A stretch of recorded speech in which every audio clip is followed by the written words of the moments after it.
There may be a slight risk-on feeling in Canada as another minority government seems set to be elected, but which will be the Prime Minister of the country, is it the head of the Liberals or the head of the Conservative Party, remains an open question.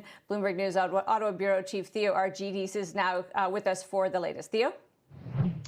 Yeah, so polls are suggesting that really there could be multiple outcomes from this election. It's a very close race.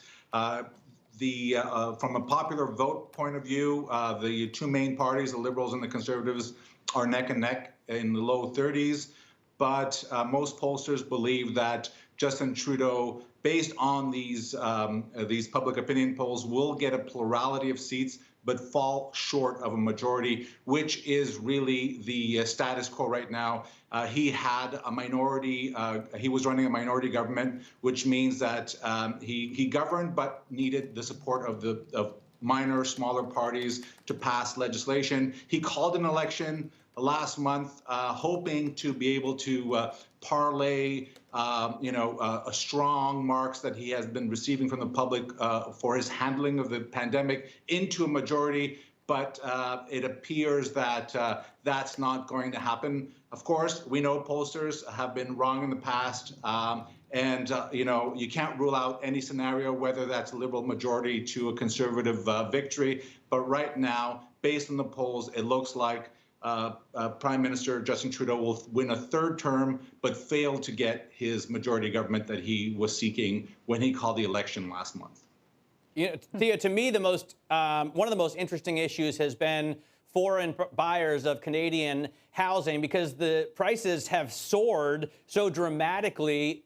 I believe both sides have said they would limit foreign purchases. Is that going to be policy?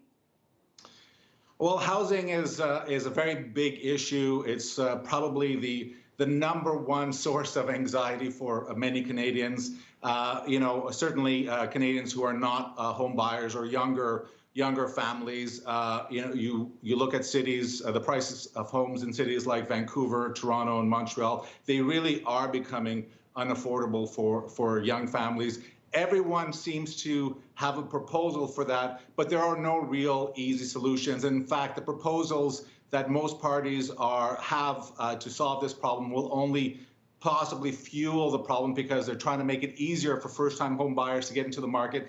That's fueling demand, and the problem in Canada right now is a supply problem. Not enough homes for the demand that is being driven by two things, which is low interest rates, something that the federal government can't do anything about. And also Canada has very high immigration levels, and that's also stoking demand. But Canada does need those immigration levels to keep growth moving. So it's a very, very difficult situation. No one really has any solutions for.